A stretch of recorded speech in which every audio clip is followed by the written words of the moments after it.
Yes, it's What a Boast, a celebration of Reeves and Mortimer.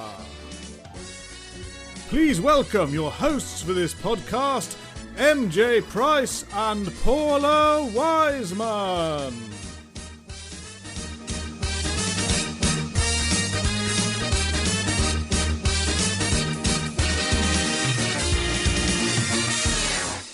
Hello and welcome to Quite a Boast, a podcast dedicated to the work and genius of Vic Reeves and Bob Mortimer. My name is Matt, founder of the Reeves and Mortimer Depository of Curious Stuff Facebook group. And I'm Paula Wiseman, the creator of the Divine Comedians podcast. Today we are joined by a legend of the Big Night Out. After meeting Jim Moyle while studying art at Goldsmiths College, he became one of that happy band that brought Vic Reeves' Big Night Out to life, most notably as one of the show's most memorable characters, the icon that was Vic's mute assistant, Les. From the small screen to concert venues up and down the country, he won the hearts of a nation without uttering a single word. Post-TV, he went on to become a successful artist, specialising in ceramics. But does he still raise a smile whenever he sees a spirit level? Please enter the Novelty Island paddock, Fred Aylward. Hey! Hi, Fred. Hello. Fred! How are you? Okay. Yeah, no, it's so great to see you. Like, you literally haven't aged a day. Well, Not a line to be seen. you need new glasses. Maybe I do. Of course, from the off, Fred, what's exciting for a lot of our listeners, this is probably the first time they've ever heard your voice after 30 years. Probably. Yeah. This is actually the first time he's spoken in 30 years. So I want to go back, Fred, to Deptford. Where am I correct in saying that's where you were from originally? Yeah, I was born here. You still live in Deptford now, yeah? Yeah, just born across the road from here. Oh, wow. Oh, wow. And that, of course, was the home of the Big Night Out, Deptford, New Cross area. And what was it like? I mean, you went to art college there as well. Am I correct? Well, I went to Goldsmiths back. That was in the 70s. Yeah. Because I'm a bit older than Vic and Bob. Yeah. 3 years older. And then I went to Ravensbourne College and did art there. But in the mid-80s, about 1986, I went and joined Lewisham Community Workshops. In those days, there were 3 million unemployed, and I was one of them. But you were allowed to do 2 or 3 days' work in art or drama, Right. and still sign on. And you got paid whatever, for the workshops. So I went and joined Community Workshops, and Jim was there already. He'd already started on this course. Mm-hmm. And I'd seen him around in New Cross. It was about 1986, with dyed black hair, looking pretty much like, I don't know, cross between a young Elvis Presley and Shaking Stevens. So he was very noticeable just in New Cross, and he knew the test department crowd and all of that lot. So we started working together, doing art and drama workshops in schools. We did some in a hospital. We did a mural in a local school, which I managed to photograph before they demolished it. So I've actually, got all that original work that we did together. And then one afternoon, he said that Deptford and New Cross were full of cabarets, clubs and comedy clubs, and bands were on, and there were dance things going on. And so it's quite a lively social place, even more so than it is now in the 80s. So he said, I'm doing a 20-minute stint at the Parrot Cafe, which was in the Goldsmiths Tavern on a Monday evening. Mm-hmm. Did I want to come along and see it? And he said, I'll either be called Craig Wildfowl or Vic Reeves. I think your best bet is Vic Reeves. Anyway, he did 20 minutes of balancing carrots on sticks. He sung Please Release Me in I think it was a Mr. Byright suit. Might have been the white suit he used to wear. And, it was in part of this cabaret evening. And the Parrot Cafe was run by Nicky Smedley, who went on to play Lala in the Teletubbies. Wow. And then he went back there on another Monday evening and was just appeared on stage with his suit jacket, tie, and shirt, with a pair of Y fronts on, no trousers on. And then Nikki, Lala, she came on just in a pair of knickers, and they did a duet together, just with no, trousers on the bottom half. And it was never mentioned. It was just all very surreal from the word go, really. Yeah. So I did actually see the very first performance of Vic Reeves, at least a year before we met Bob. So, Yeah. and that was just, people were just either baffled, they were laughing hysterically. It's or they just didn't know what they'd seen. So yourself, Fred, did you want to become an artist, and was comedy just something that sort of fell upon you because of Vic? I'd started performing a year before I met him. We used to do club nights in warehouses in Rotherhithe, the Africa Centre. Some mates of mine just DJ'd. And one night I decided to get up and read some quite earnest poetry through a megaphone on a seat, on a stall. So that was my first performance in, I think it was the Africa Centre, Covent Garden. And then I started writing and performing performance poetry, but it wasn't comedy. It was fairly earnest stuff. So, but by the time I met Jim, he was into doing comedy, and he did the first Vic Reeves Palladium in Winston's Wine Bar on a Sunday evening. And I'd already been running a club there on a Wednesday evening called the Atlas Room, and I was putting on bands and whoever wanted to perform. That's the sort of atmosphere that was in Deptford and New Cross. You went and found a night where the pub didn't make any money, a quiet night, and just said, can we put something on? And they usually said, yes, we'll take the bar takings, you keep the door money. That's how it worked. It was just a handshake, Yeah. So he came along and took over Sunday nights from a friend of ours, Colin, who wanted to give up his club night. So, so the Vic Reeves Palladium was born with the likes of Dorian Crook, John Irvin, who did all the sound stuff and tapes. And he was a performer in his own right. But it was mostly Vic Reeves. There was a bit of, what was that thing on the TV where husband and wife came on and answered questions about them? So Mr. and Mrs. Mr. and Mrs. Yeah. He did a sort of spoof of that. So from the word go, he was spoofing stuff that was on the TV, and just messing around with it, just having a laugh, So, so that all worked really well. I think Dorian did Peters and Lee, played an organ with his girlfriend. He had dark glasses on, pretended to be blind. Yeah, we had Dorian on here, and he talked about that, actually. Yes, I've actually listened to that. Oh, have you? Thanks. And then I'd get roped in. So our day job was the art and drama workshops, and then in the evenings we did all sorts of performance stuff. It was it outgrew Winston's Wine Bar really quickly, but the likes of Jules Holland and Glenn Tilbrook came along because it was sort of their local pub as well, and saw the very early shows, and then they started turning up at the Goldsmiths Tavern when it moved up there. So it outgrew Winston's really quickly.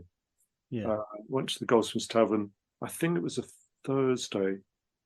He was also doing the Rubber Dub Club in Sydenham as a compere. Just whatever was offered to him, and it was usually just doing a quiz with people out of the audience, singing, please release me, that sort of stuff.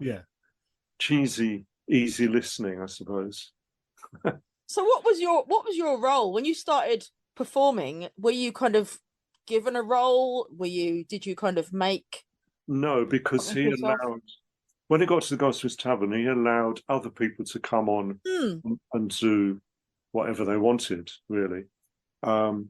So I was doing something called Theoatrics, which was sort of the poetry thing.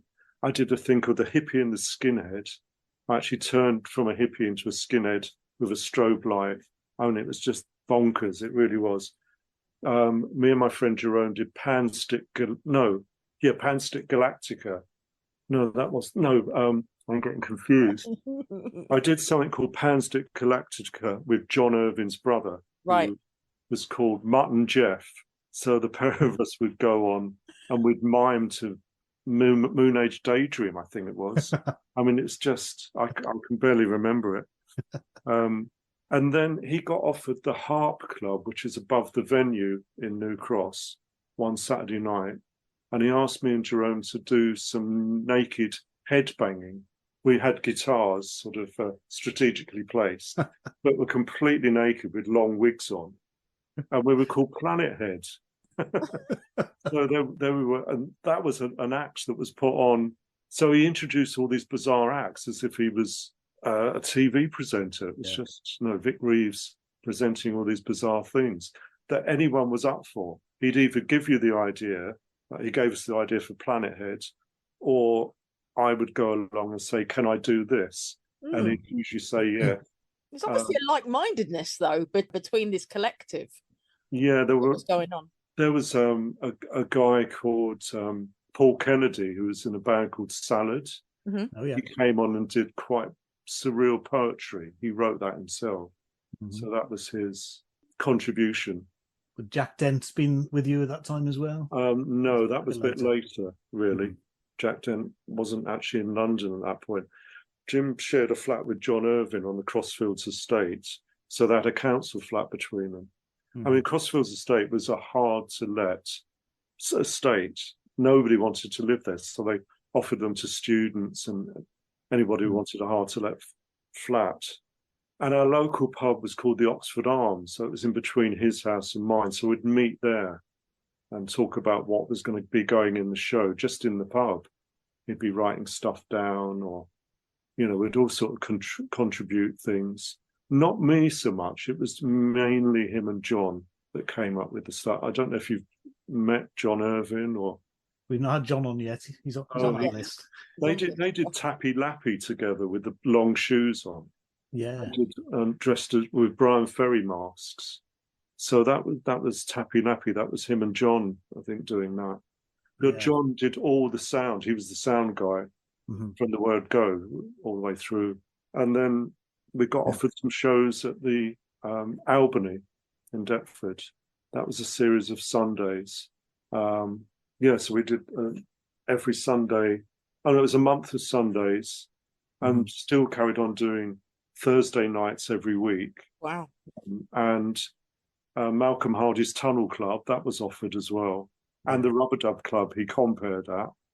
And then he would go off into central London. I remember going to Notting Hill with him. I think it was the Tabernacle. He was asked to compare in between bands, right, just by himself, but he needed someone to do the tapes. If John couldn't do it, I'd probably go along and do the tapes for him, but not perform, just help him out with like that. But I'm actually in the process of researching writing a book. Oh wow! Because nobody has really covered. I mean, it was only 6 years really in Deptford, but there was a lot going on. Bob's book sort of touches on it slightly. I saw Jim just before lockdown and said, "Why did your biography finish in 1980?" Yes, waiting for volume 2. And he said, "I can't remember anything else." So I think it's really interesting. You had the early alternative comedy scene, which is mainly based on Soho and Lexi Sale and Tony Allen. And there was the Tunnel Club was on a Sunday night. That was absolutely jam packed, and would have all of those acts. But you and Jim and your gang sort of grew separately from that and created your own unique style with the artistic background rather than the political comedy. Well, Jim would go along, and usually, people start throwing beer cans, full beer cans, if they didn't like him. They just didn't understand what he was doing there, in this political comedy thing that everyone. Turner was notorious for things like that anyway, wasn't it? But then Malcolm said, "I'm going to give you a whole Sunday." So we did a whole big night out down there. Wow. Right. Got most of our friends in. So it evened out more, really. So when would Les start to emerge around this time? When we went to the Albany. Although I'd done a character. He also compared the Yacht Club in Southend through some friends of mine. And I went along and did Derek the lab technician, because I was working in a school by that time. and I borrowed a white coat, although I was the art technician. So when we went to the Albany, Jim said, we're going to need someone to stage manage. And I'd done that. I'd done a bit of stage managing with a children's theatre group, and also, looked after backstage at all the gigs that we did. So he said, could I stage manage? But as a character, I wouldn't speak and I'd be known as Les. And he said, bring your white coat along. Wow. So he remembered the white coat. And I said, well, I don't actually wear the white coat at school. I wear a navy blue apron covered in clay. Yeah. And he's like, no. So we were doing all this in the daytime. He was having to earn a living at it. So he was doing much more performing than anybody else. But we would go along and help him and support him. And I also did very early PR. I'd been in the fashion business. I did fashion textiles at college, then got to know a lot of fashion people and journalists.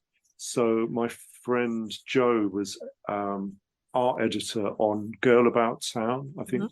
So he got some very early publicity through my connections. But and I even approached Dylan Jones, who I'd worked with at the Fridge nightclub. We were both bar staff. Can you imagine? And then Dylan Jones became a journalist. Yeah. I phoned him up at Gentleman's Quarterly. I think he was doing ID. That was it. He was doing ID. Oh, right. So I phoned him up and said, would you, do a piece on Vic Reeves? And I said, never heard of him. It's a real stretch to put something in the magazine that's totally unknown. Yeah. So he never wrote the piece. And then many years later, I saw him once we'd been on telly, and he said to me, you were right, I was wrong. And I said, I know. You could have had a really early interview with Vic Reeves. You didn't. You missed your chance, Mr. Dylan Jones. So was he was given to you totally fully formed, so Jim had this. Did you have any input into Les at all? No, he knew that I'd done some mime stuff. Right, okay. I'd done some sort of performance, poetry, mime things. So he knew that I could do silent stuff. But he just said, you'll just be backstage clearing, really literally putting all the props in order and then clearing the stage. And then gradually I got introduced more and more on stage. And then he said, he'd met Bob by this point and they were just, working out a double act. But Les had become quite an integral part of the show. Used to get a big clap and a round of applause every time I appeared on stage to clear up. And I wasn't smiling, obviously. And I'd just stare at the audience and they'd all burst into laughter. I really didn't have to do very much, And then at the end of the show, he used to sing, Please, Mr. Songwriter. And I would come on and do a little dance to it. But that was just my idea, to come on and do that. You could just weave your way in and out with certain things. The audience would let you know if they didn't want you. Yeah, no, it's very visual though, wasn't he? It's like Dorian and his fuck off top. And then when Jonathan Ross came down to the Albany, he got up on stage and Vic had invited him up to chat, and they were shouting out "fuck off, Ross." So, it was quite anarchic. I mean, the audience were. I mean, we were all ex-punks, basically, 10 years after punk. And I think that fed in, that anarchic thing, from the young ones, all of that was going on. I think they were closer to the young ones than any political stand-up, So do you remember when Bob first appeared on the scene?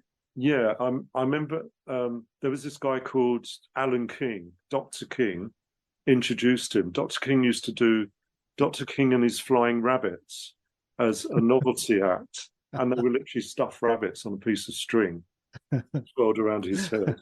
And then he'd let them go. So that was Dr. King and his Flying Rabbits. So he brought Bob along from Camberwell. They both lived in Camberwell. So, and I think, I can't quite remember the first time he got up on stage. But I do remember saying to him afterwards, that went really well. I think you found your Ernie Wise. And he didn't get it. And I said, it's just like Eric and Ernie. But, Wow. but he never saw that for ages. Oh no, I sent him a postcard saying so I went away on holiday and sent a postcard saying, "Oh, well done, you found your only wives," and the postcard. And he didn't know what I was on about, you know. Yeah, no, he was always compared to Eric Morecambe many times, wasn't he, over the years? Just that same sort of sensibility. But when we were at the community workshops, I remember him doing some drama training and thought, "You're quite a good actor." You know, that came across quite early on. So I wasn't that surprised when he took up some acting roles, or they started developing as they went through the years and the decades. So do you remember when the TV people started turning up and we got the pilot? Well, we used to go up to Covent Garden on a Saturday lunchtime to what was it called? Lunchtime at the Rock Garden in Covent Garden. And we'd befriended Boys Wonder, who was two twins that lived in Blackheath, who were in this band called Boys Wonder. And they were like the missing link between punk and Britpop, but in the 80s. I mean, they were just fantastic bands. So they started performing. We started going to their gigs, and Jim introducing them at the Rock Garden. And in the audience was Adam Ross, Jonathan's younger brother. Adam Ross was a fan of Boys Wonder, so that's why he was there. So that was the connection between Jim meeting Jonathan Ross. Oh, right. Adam Ross, the younger brother. I'm giving all the detail of my book away. It's a teaser for the book. Yeah, so and then obviously Jonathan was invited down to the Albany. I'm not sure how Alan Yentob got involved. He was down there as well. So we had BBC and Channel 4 vying for the show. And Jonathan said, if you want to do what you're doing, you'd be better off with Channel 4. BBC will try and change it too much. Yeah. So that first series was like the live show that was in the pub, but transferred to TV. And I suppose when it went to TV, your stage manager duties were put to one side, taken away from you, and you were just performing on stage as Les. There was a proper stage manager at the back. Yeah. So yeah, I just had to pretend that I was still. It was never really defined who Les was or what anything really. It was just. It just seemed to work. A lot of it. If it didn't work, they ditched it. You know, quite quickly. Yeah. I can't remember anything specifically, but. Can you remember when Les became a cult figure? Because the audience, TV audience and the studio audience, I assume, loved him pretty much straight away.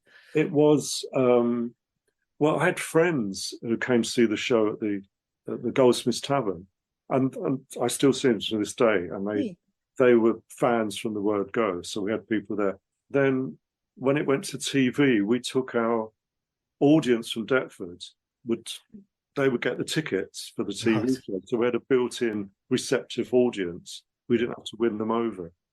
So that sort of works. And then more and more people. But then by the time we did the first tour out of London, you know, they tried to do a tour in 1987. Malcolm Hardy set up a tour for them.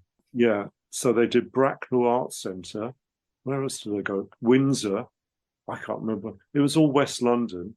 I went with them to Bracknell Arts Centre, and people were just appalled. Really is the only word I can use. I got pinned to the wall, and this bloke said to me, "Are you anything to do with those two?" I said, "No, I've never seen it before." You know, this man was so angry at what really? Yeah, they used to really upset people that didn't get it, didn't understand it, thought they were being taken the piss, you know. Says a lot about Bracknell, though, doesn't it, really? Yeah, and Windsor. So it didn't travel well in those early days. And, you know, I don't even think anyone got paid. It was like no one saw any money. Oh, people were demanding their money back. What am I talking about? You know, they were walking out, they were going to the box office, trying to get their money back. That's how badly it went down, you know. But people love Les. I remember the episode where Jim, as Mr. Dennis, the shopkeeper, punches Les to the floor, and the audience reaction is just a shock and horror. Like, Oh, you know, how dare you? That's I Les. think I've erased that from my mind. I can't. Got PTSD. But they love Les. They love Les. Let's talk for a moment about the great Emma Cafferty's performance as Judith Grant. Yeah, do you know in Vic Reeves. she died quite recently? Yeah, I did hear that. Yeah, very sorry to hear that, Fred. Yeah, it's about 3 years ago now. I mean, she was superb as Judith Grant. It was a deadpan character, and she just played it perfectly, I thought. She was going out with Bob for a while, and they were a couple all the way through those sort of early days. Then they obviously split up. They weren't together. But I remained friends with her and Jim's girlfriend at the time, Lucy. I was always really good friends with them, socialised with them. So I kept in touch with Emma right up until the end. She was down in Sussex, so I used to go and visit her. But very sad, very sad. Yeah. I was thinking earlier on, another performer in Series 2, who I don't think I saw anywhere else, was a guy called Dudley Freeman, who on Novelty Island used to turn up every week and say, "You're wasting your time." Yeah. Who was he? I don't know. He was just hired in. He wasn't. God knows where he came from. I can't remember. He's got no other credits. I did have a look online earlier. I don't know what else he did. He must have been hired in as an actor or something. I don't know. Just for the listeners. It's such a long time ago that it's, I'm having to research it to do any writing. Yeah. I've got to go through old diaries and stuff, I bet it's going to turn out he's like some Shakespearean Shakespearean actor. Classical actor. Yeah. Who was wasted on the big night. Friends of Derek Jacobi, For the listeners you don't know, I'd assume this is where Jim got it from. You're wasting your time is in the Will Hay film, Oh Mr. Porter, there's the postman who turns up regularly and says, "You're wasting your time," to Will Hay, because I suppose it's where he got it from. There were all of those references. Here's that man again, or it's that man again. Yeah. It's the man with the stick. They were all taken from radio, and so there was a lot of input from the past rather than, our current. At the time, there wasn't really much reference to the outside world. No. There was no mention of the 3 million unemployed or Margaret Thatcher. None of that at all. And if they did, it was just sort of a Mickey take with Action Image Exchange. That was the closest they got to it. Yeah. I remember him doing an impersonation of David Bowie, and in one of the episodes of the Big Night Out on TV, and I think he just had some drawing on his face or something, and it was no relation, but bore no relation to Bowie at all. It was just. So can you, when the show got really successful, obviously you took it on the road again, and that, I think the audience reaction was probably different to Windsor when you went out that time round. But the best tour for me was the college tour of 1990. But then after the second series, they had to go on tour again. So they did the big 2-month, I think it was, tour of all the big theatres, which was fantastic, seeing all those big old theatres. I loved it. But everyone was a bit worn out by the end of that tour. They were splitting up with Emma and Lucy, or they had split up. And there were new girlfriends on the scene. And Emma was brought in to do Judith Grant for the recording of the live show. Yeah. But she didn't want to be there because she split. It was all a bit emotional for reasons. And everyone, I think those two must have been fed up with it, really. And I actually had a snappy snap incident with Bob, and he said, "Look, there's a second dressing room in every theatre. I suggest you use it." So by the end of that tour, we weren't talking unless on stage. We were travelling around the country. We were just all fed up with it. I'd fallen out with Bob, and we did 10 nights at Hammersmith, and I only saw them on stage. I never saw them outside of that, which was just weird. To be that level of success, and then it was all sort of falling apart at the seams. You hear similar stories with lots of rock bands, don't you? And it's a time you should really take a break. Yeah. It was a bit like that. So then we did the last show at Hammersmith, and I found it rushed. You know, it barely lasted an hour and 10 minutes, that last show. And I just thought, thank goodness that's over. We'd been together 6 years. It was just, they walked Quite intense, though, wasn't it? Do you know, it was such an intense. Yeah. I time, mean, it was just crazy. On that tour, someone jumped out of the bushes. It was this woman in a white coat and a swimming cap on and a pair of glasses, dressed as me. She frightened the life out of me. You know, I was walking to the theatre, and she just jumped out of the bushes dressed as Les. I just thought, what's going on? This is crazy, you know. Or there'd be people dressed as other characters. In the audience, you'd see the Stotts sitting there dressed up, you know. I mean, it was just crazy. Yeah. Yeah. No, I think I did Man with a Stick for non-uniform day at school one year. It's so easy, just the paper. And then for the filming of at Newcastle, we had the Wonder Stuff on stage. That was just crazy. And Dizzy had gone to #1. So it was just absolutely crazy mayhem. Fans were banging on the coach as it approached the theatre. We had to have a police escort at one place. I think it was Nottingham, you know, because they couldn't get through all the fans. It was just really, really bonkers. And then sort of Les got roped in with that, you know, with people dressing up as Les. I had my own T-shirt at one point. So that was quite... On the first tour, I printed my own T-shirts. They didn't think they'd sell. And I said, I'll do them because I'm a textile printer. So I printed some Les T-shirts, and they sold. And then by the second tour, they got the official Les T-shirts, but they sold out halfway through, and they never replaced them. So yeah, there was all that backstage stuff, which annoyed me. That was management stuff, you know. Because I had the same management as them to start off with. Right. Then I was called in at one point and said there's a conflict of interest. So I had to go and find a manager. I tried to get, it was Julian Clary's management. The name escapes me. I don't think he's alive anymore.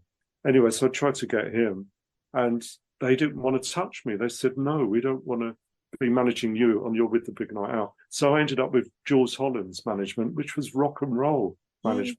And it just made it worse, really. I mean, you know, there's this guy that I had, Paul. He worked really hard for me for his 20%. But, you know, it was like rock and roll management meets their management. And there were all these arguments and faxes going backwards and forwards. And the whole thing that the fans or nobody ever saw, it was all going on in the background. So yeah, by the end of that tour, we all just walked away from it. And I didn't see or speak to them for 15 years. It was that bad. And it's the pressure as well. We did the live recording in Newcastle. They filmed the Big Night Out on tour. And then somebody from their management organised for us to meet the press on a Friday night after the show at 11:30 at night. So someone said to me, you do those 6 journalists, and the other 2 had 12 between us. We were doing interviews till like 2:00 in the morning when we'd just done a live show. So the pressure was just unbelievable. Crazy. And I didn't enjoy any of that at all. It was just... The thing is, I had no plans to be an actor or a performer. Yeah. It all happened a bit by accident, really. I mean, I was working full-time in a school, and then me and Bob never gave our jobs up until after the first series. I used to take every Friday off unpaid leave to go and do the filming because I just wasn't convinced that I don't want a career in comedy. What's all this about, you know? I'm not going to have a career as a performance artist, but I now look back on it and think I was probably the most well-known performance artist in the country, you know. Yeah. But, I mean, Les did a couple of appearances on his own before your series, which we'll get to. I remember seeing on The Big Breakfast, I believe. Yeah, I was thinking about that today, actually. Big Breakfast. Yeah, and also there was a Jules Holland show, wasn't there? Viva Cabaret, was Viva it? Cabaret. Yeah. What happened was, when we'd finished, I went off to Gran Canaria for a week after that tour. We finished in sort of just before Christmas, 91, I suppose it would have been. 92, I went away, came back, and there were journalists on my doorstep asking me questions about how did I feel about Vic and Bob going off to the BBC. And so I got inside, and the phone was ringing. The son phoned me God. to ask me how I felt about that. So I said, I wish them luck. Then I had a phone call from TV21.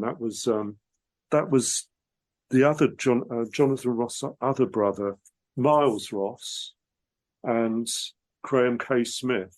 They ran a TV production company called TV21, and they approached me with the idea of doing a Les series, Les Lives. And I said I'd be delighted. So they said, well, we're going to have to get permission from Vic and Bob. And I said, yeah, but they might have came up with the name and what the character looked like, but I was improvising most of it, unless it was scripted for TV. And so it became quite complicated. Then I found out from Equity, because me and Bob had to join Equity, that the copyright lay with whoever performed the character last. So I put my hand up, so that was me. So I thought we then had the copyright. So we went ahead. TV21 got the budget from BBC Two. Janet Street Porter was on board as a sort of executive producer. So the BBC came up with half the budget, and TV21 got the other half of the budget from Warner Brothers, with the idea that it would go out on BBC Two, which they were like 5-minute programs, Les Lives, and there were about 12 of those. And then Warner Brothers would bring it out on video. And I thought, great, my character doesn't speak. We're worldwide. There's no language barrier. Yeah, exactly. So that never happened. But we went ahead and filmed it. I sat down and wrote 12 scripts, and the producers had some sort of input, which I wasn't very happy about. But anyway, for better or worse, we then had 10 days to film it.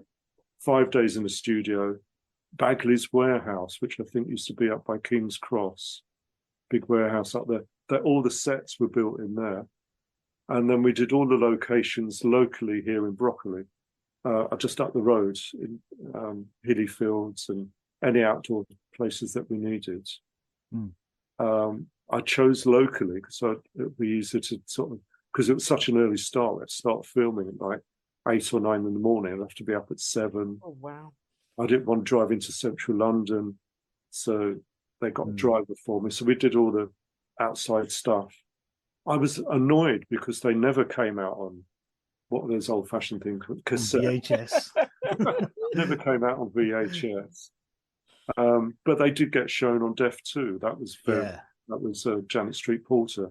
So they had a showing on TV, and then many years later, that they're now on YouTube. Yeah. They're all on YouTube. So I don't care that they never came out on video or DVD. Oh, no, but where's VHS these days? Nobody even has a player. They're out there, so they are wonderful. I mean, what I remember at the time, I watched them again recently. It's like a comic strip come to life. You got the supporting characters. The idea was that what happens if we put Les in the real world? That was the starting point. And then some friends of mine came on board. They were performers. There's a really tall guy in it. He was in the Albany shows. He was Easy Listening Man. Right. He used to come on and sing Easy Listening Man in an armchair at the Albany. And Peter played ukulele. So he would do lots of filling in things, but never transferred to the TV show. But he was there at the Goldsmiths Tavern in the Albany. And there's Bloody Nora and Banger the dog. Well, we had 2 bangers. You could only... Yeah, we I don't know. Dogs must have an equity. Oh, yeah. You could only use 1 dog in the morning and 1 dog in the afternoon.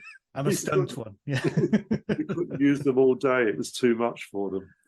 So we had 2 bangers that had a backup banger. a backup banger.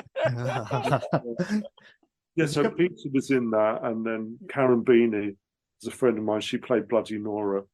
That name came from a T-shirt Jim did for the Goldsmiths Tavern that said Bloody Nora on it. He gave it away as a prize. That was a prize. So I remembered the name. I thought, oh, that would be a great name for Beanie.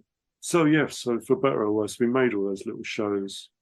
I did try and do some live stuff because the production company said, if you keep the name Les going, it'll be good for Warner Brothers when they bring it out on VHS. And then I suddenly got a phone call to say it's not happening. And to this day, I'm not sure why it never happened. I mean, you know, Warner Brothers put up their half of the money and they never got any returns. No. I don't know what happened. I still haven't found out what happened. It's so like putting that investment into something and then walking away from it. It doesn't make sense, does it, really, when you think about it? Vic and Bob and their management, they weren't that keen for any character to exist outside of Big Night Out. I argued I'd given up a full-time job and I needed to do something. Their management said, go back on the comedy circuit. I said, well, I was never on the comedy circuit. What are you talking about? All I've got to work with is Les. So that's why I pushed it. And we got the thing made, got it showing on TV, but then there was no VHS backup. There were a couple of videos that were made. I've got one.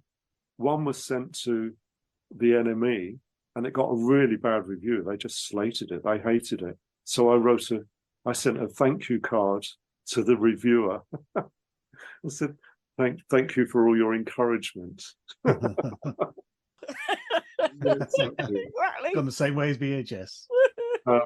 And then I got to do a live show, and I was speaking to Malcolm Hardy, used to come and join our quiz team at the local pub, the Dog and Bell, and he used to do Glastonbury. And I said, well, how can I get our live show at Glastonbury? Oh, the enemy asked me to do the early morning wake-up call in 1991, something like that. So I did get employed through them to do that. I did it again in 93.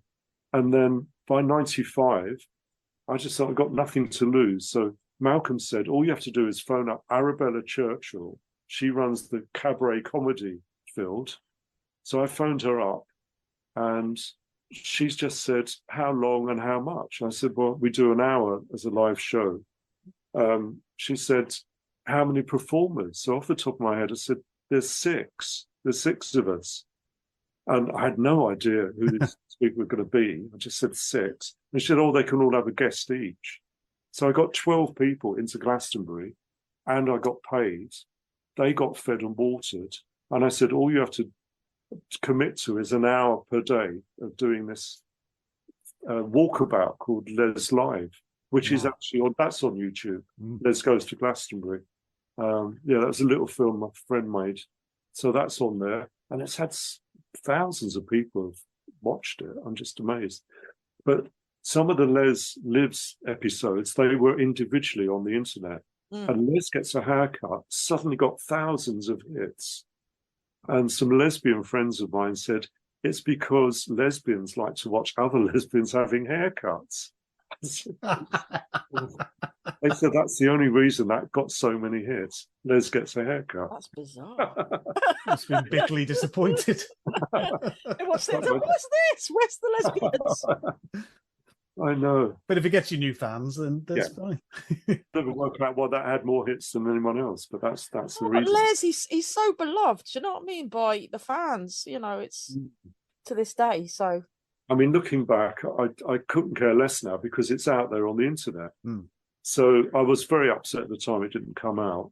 And by the end of the 90s, I'd done a couple of... We went back to the Albany to do Les Live. The live shows were just called Les Live. And by 97, I just had enough of it and just thought, this is not my world. I didn't plan this. Yeah. So I went back into art and design. I've been there ever since. So were you ever offered any other acting roles or comedy roles away from Les? Were people... Two women came to one of the Hammersmith shows and they came backstage and they said, would I be interested in being in a musical called London, playing the part of Rat Boy?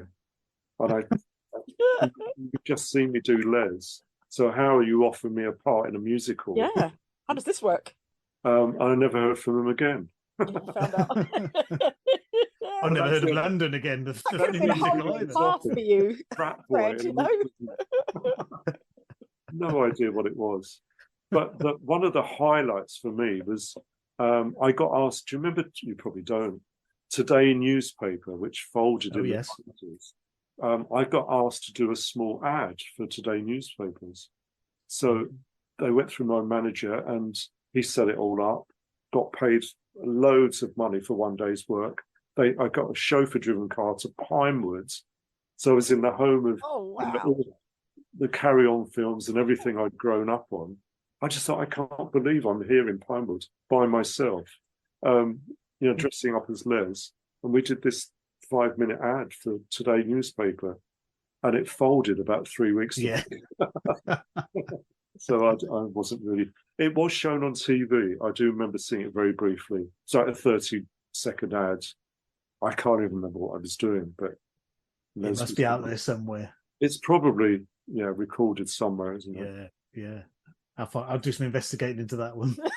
I'll find someone who's got it. It'll end up on YouTube sooner or later. So that bought you a new mansion in Deptford, Fred. I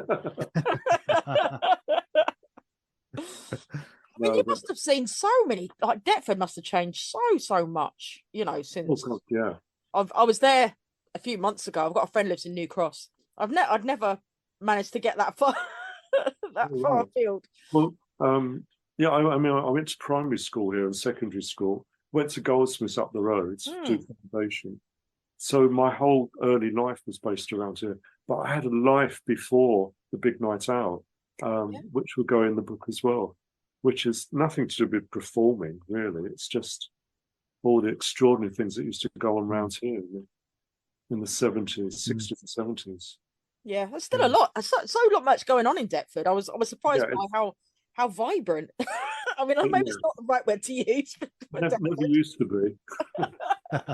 After the 80s, it was just.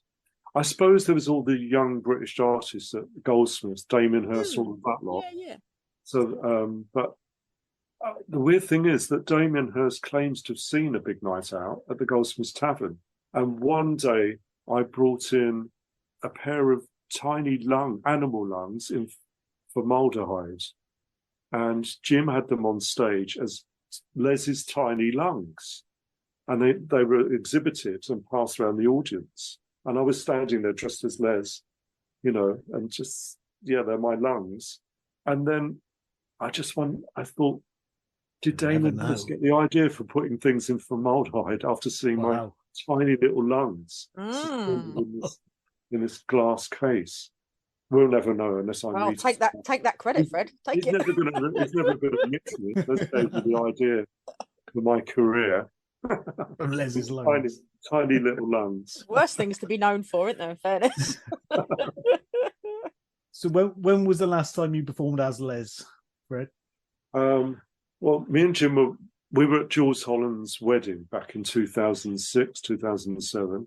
And I'd seen him prior to that in Malcolm Hardy's funeral. I bumped into him in the church. And I said to him, sorry to hear about your dad. I knew his dad had died. And that's the first time I'd spoken to him for ages. I just thought, well, it's all water under the bridge now. And we had a drink and a chat. And we found ourselves at Jules Holland's wedding. And Jim's wife came up and said, why wouldn't I be in the big night out show they were doing at the Raymond Review Bar to launch the DVD? I said, well, I'm going to be in Cornwall. I'm on holiday. And she said, yeah, but it's not going to be the same without you. So she sort of talked me into it.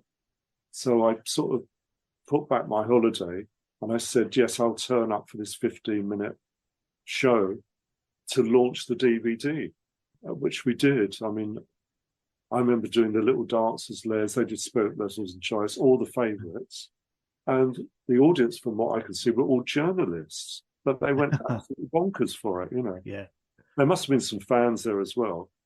and that's the last time I did Les, and I didn't enjoy doing it, to be honest with you. I hadn't done Les for 15 years, and I think I'd given up drinking and smoking for health reasons. So I had never had that fuel that I had when I was younger. And it gives you confidence on your, if you have a drink and a fag before you go on.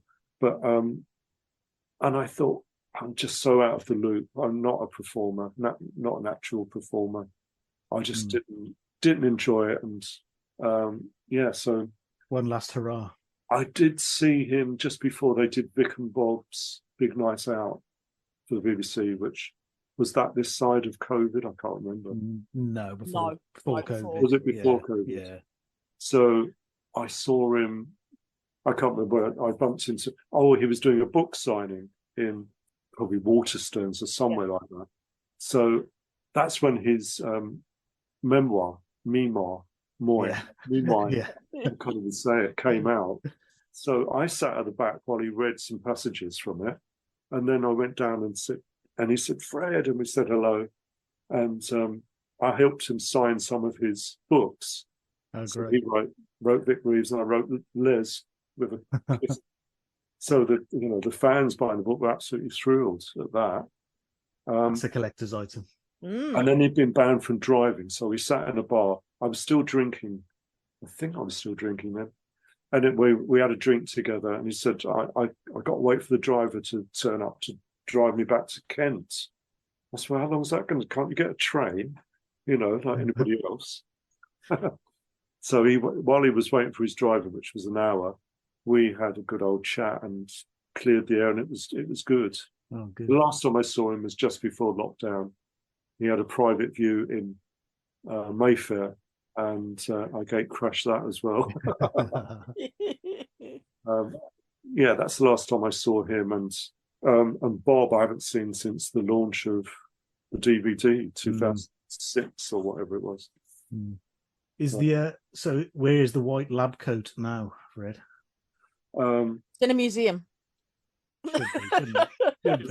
Yeah, it's actually packed away. There are three of them. There are three of them.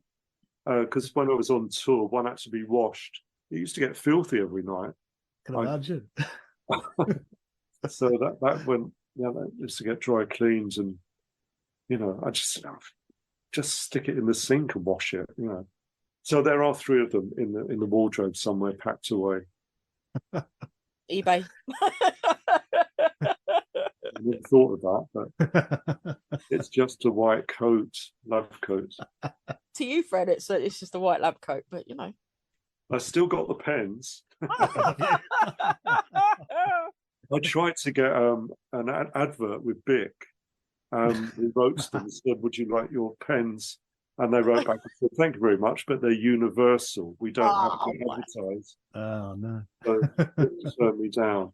So tell us a bit about your artwork that you've been doing since you retired, Les. Well, yeah, the Deptford X Arts Festival, the local arts festival, is 25 years old, and they've asked me to put a piece in. So I do watercolors of wonky buildings. Wow! And the project was I did watercolors of buildings that no longer exist. So, and then showed a photograph of what's there now.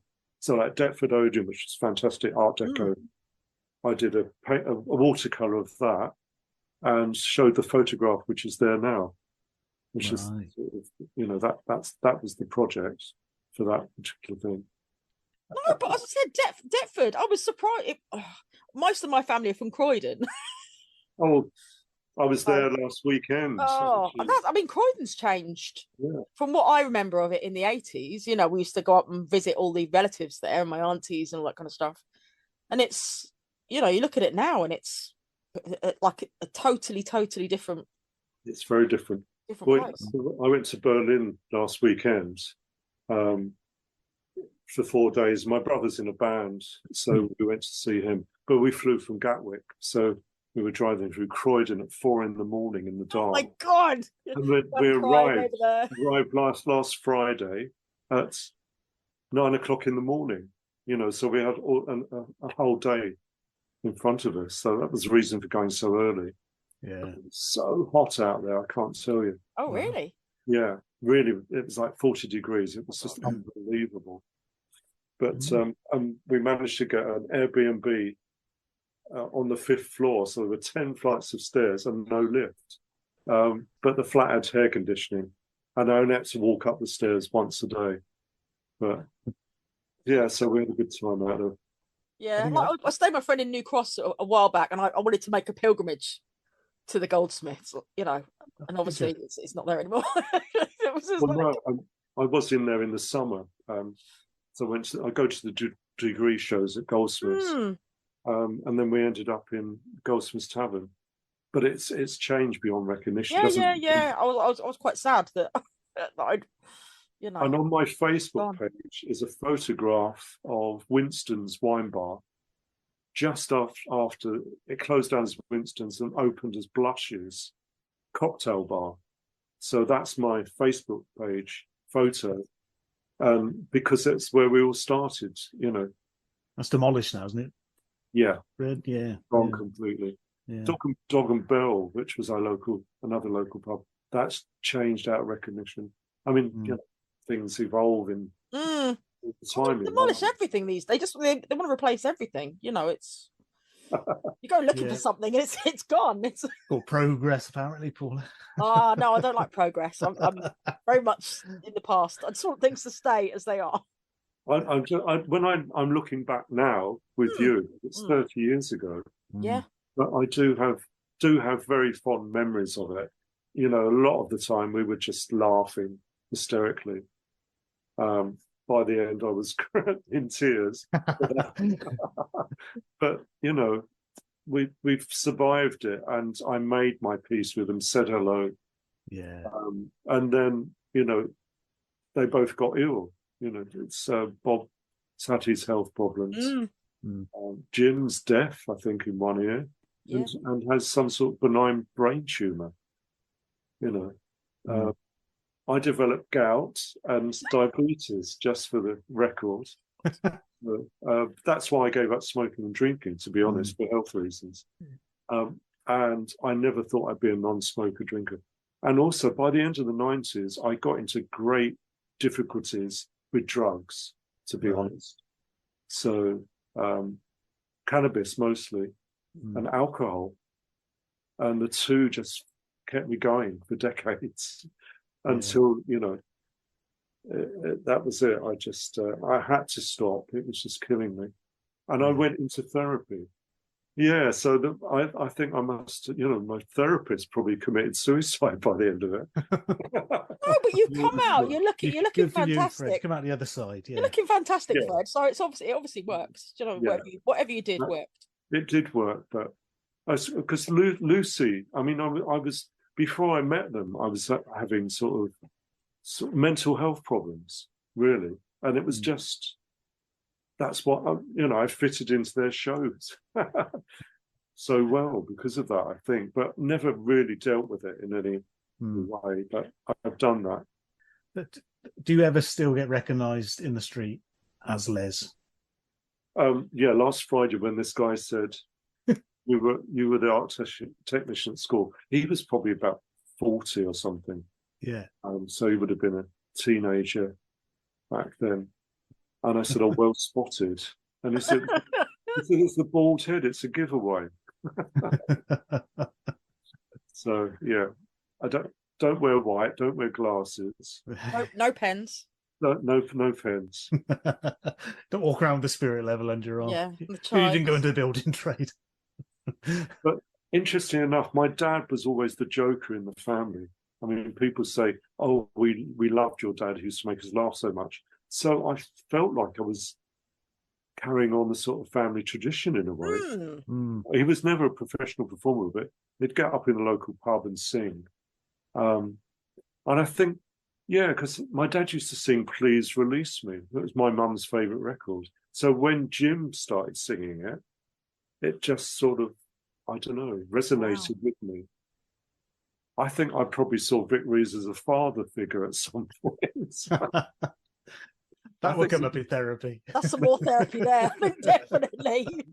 No, he thinks he was a sex symbol, back in his 20s and 30s. But I think he was a father figure to a lot of people. You could have a point there. You could have a point. Yeah. Thinking about it. Like even seeing him in the Shakin' Stevens video. Oh yes, yeah, he's in that. Oh, Lisa Ross, Jonathan's sister, put him in a TSB. I don't think that bank doesn't exist anymore, does it? TSB. Don't think so. He was in a 15-minute. It's on video somewhere. They were giving it away free for TSB customers, and he is actually featured in that. And he got that gig through Lisa Ross, Jonathan's sister. So there are all these odd things out there in minutes that nobody seems to know about. And also, somebody filmed. I saw him about 5 years ago, and he was a filmmaker with a guy called Monty Whitebloom, I think his name. He made all the De La Soul, all those Back to Reality. He made those videos. Soul to Soul. Soul to Soul. Yeah. So, but he was around as a friend and in the audience. So he got roped in to film this one-off big night out that we did in the Harp Club above the venue in New Cross. There's a little bar at the top, and we were up there doing this one-off big night out, which is where I did Planet Heads naked with this guy Jerome. That was filmed. Wow. And I said to when I saw Andy about 5 years ago, what happened to that? I remember you filming it. What happened? He said, I've never had the film developed. Oh my God. It's all on 16mm. Oh my. I said, well, you should get it. That's a bit of a treasure trove you've got there. So he said he was going to dig it out, but I don't know what happened to that. I do remember it being filmed. I thought that was, very rarely did stuff get filmed in the 80s. Wow. Yeah. Although we borrowed the video equipment from Lewisham Community Workshop, so there were 5 videos filmed at the Albany, 5 different Sundays. Mm. Yeah. There are all these. I'd love to see that film. Yeah, I'm coming under the cold sweat just thinking about it, Fred. I mean, it would just be bizarre. I mean, have you seen those little bits of film? They turn up somewhere from the Albany. Yes, there was a few. The old Vic Reeves Big Night Out fan club, I think, with Jack Dent run. He had released a couple of VHSs, which have now made it onto YouTube, which has got clips. They're not whole shows, but they've got small segments from them. Yeah. And I think he might have 2 or 3 of them. And I've got a couple in a box somewhere in the attic. Yeah, so they were just a camera set up, and they just filmed the whole thing from beginning to end with no editing. So bits that end up on TV obviously been edited out of those. And I did send something off to Channel X. Yeah, because it was for when the DVD came out, there was the making of they interviewed us at the Albany. I went back there, did an interview, and they used bits of the film. So I said that I'd had these 2 tapes, and they got it from there. But the other 3 tapes, I don't know where they are. Jack Dent's got them, or I don't know. Right. Amazing. They'll see the light of day one day. Yes. I know it. Well, thanks so much, Fred, for joining us. It really was quite a boast. Thank you so much. It's wonderful to speak to you. I mean, we look forward to the book. Yes, I will actually get around to it. I've started researching it. So, there's a lot of stuff to go through. Got tons of photos. A nice set of photographs, black and white photographs I've just found at the Goldsmiths Tavern, mainly of Jim, and some of me dressed up as bizarre characters. I've been thinking it'd be good to do it almost as a scrapbook. With lots of photographs in it, rather than pages of waffle. Yeah, like a coffee table book sort of thing. Yes, that's an idea. But I'd be interested to read his part 2 of his biography. Yes. if he ever remembers Needs to it. get round to it. Yeah. He'll probably wait for mine, and that will jog his memory. He's too busy painting birds at the moment, isn't he? You know. I know. I've watched a couple of those. He was so talented even back then. You know, I sold one of his paint pictures for a couple of £100 years back in the 90s. I was desperate for some money, and I just thought, I don't like this drawing. I'll sell it. Yeah. And someone offered me £200, and I said, yes, please. Yeah. Because he did lots of drawings that were used in the big night out, and they were just thrown away afterwards at the Albany and the Goldsmiths Tavern. So I did retrieve a few out of the bin. I've got a hand-drawn birthday card by him. So that's a bit of a treasure. Worth a few quids. Yeah. There's a pension there, Fred. He said he's got no interest in doing Vic Reeves anymore. So No. which I don't blame him, really, you know.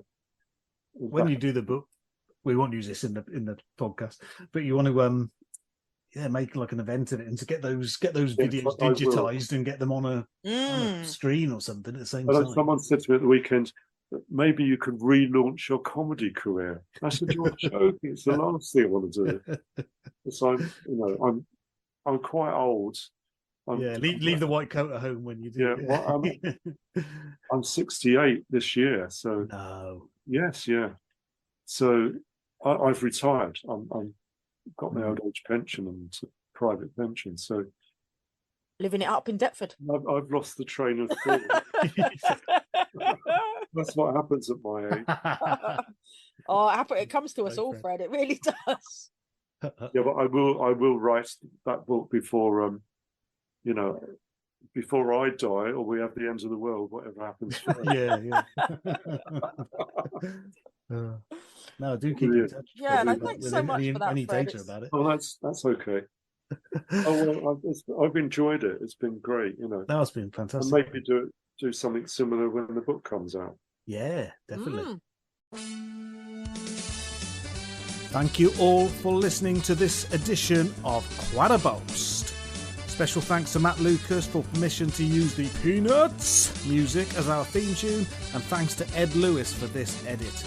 Thank you to Jake Chesham for permission to use the photo from his 1995 shoot of Jim and Bob in our various online locations for the podcast.